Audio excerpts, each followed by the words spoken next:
بسم اللہ الرحمن الرحیم ذلك علم يقل ربك مهلك القرى بظلم وأهلها غافلون۔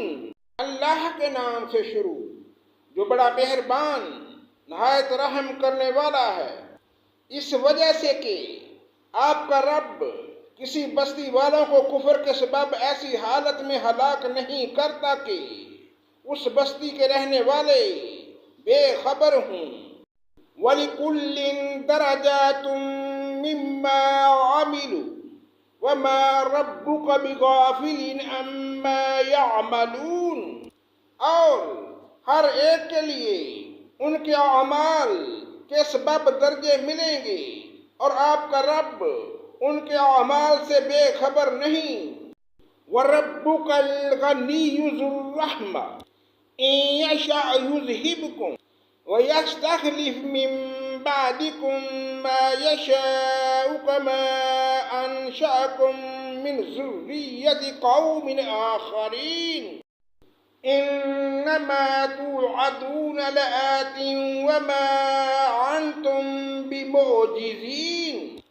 جس چیز کا تم سے وعدہ کیا جاتا ہے وہ بے شک آنے والی چیز ہے، تم عاجز نہیں کر سکتے۔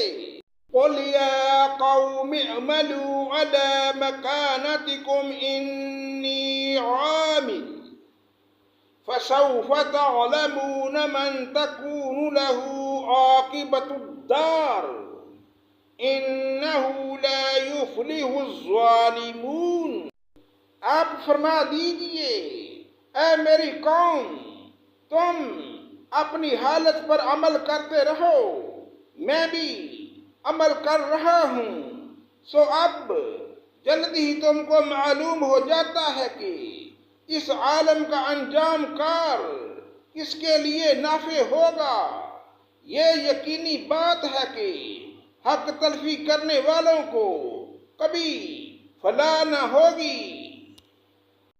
وَاجْعَلُوا لِلَّهِ مِمَّا زَرَعَ مِنَ الْحَرْثِ وَالْأَنْعَامِ نَصِيبًا فَقَالُوا هَٰذَا لِلَّهِ بِزَعْمِهِمْ وَهَٰذَا لِشُرَكَائِنَا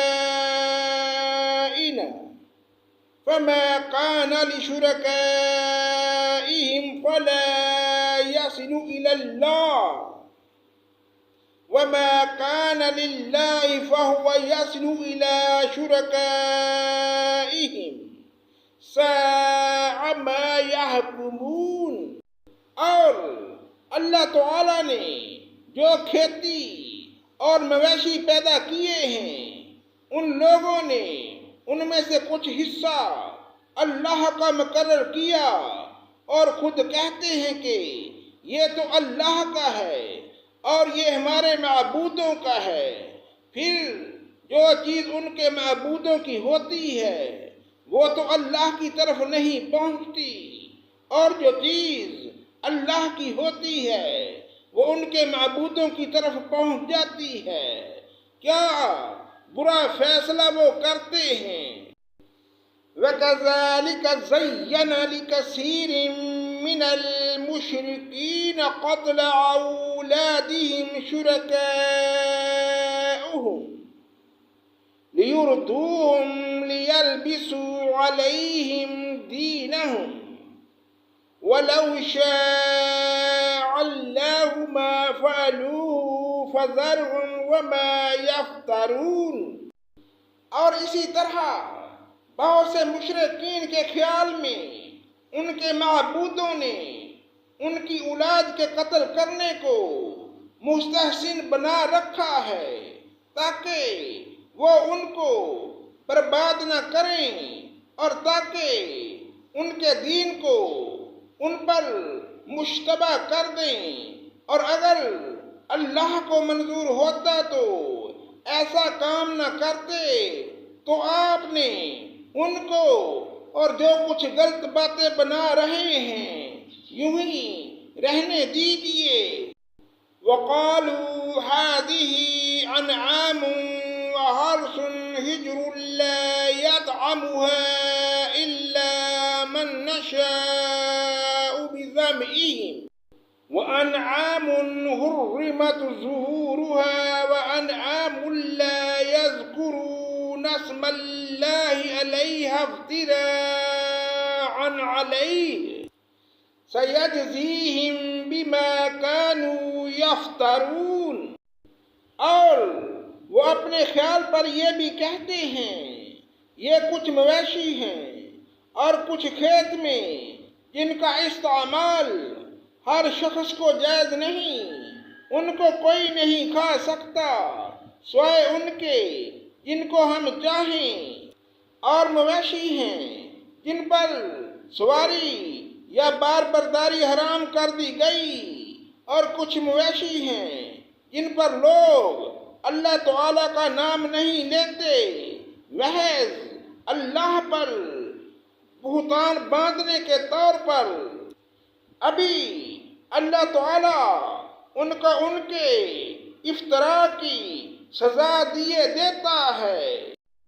وَقَالُوا مَا فِي بُطُونِ هَٰذِهِ الْأَنْعَامِ خَالِصَةٌ لِذُكُورِنَا وَمُحَرَّمٌ عَلَىٰ أَزْوَاجِنَا وَإِن يَكُن مَيْتَةً فَهُمْ فِيهِ شُرَكَاءُ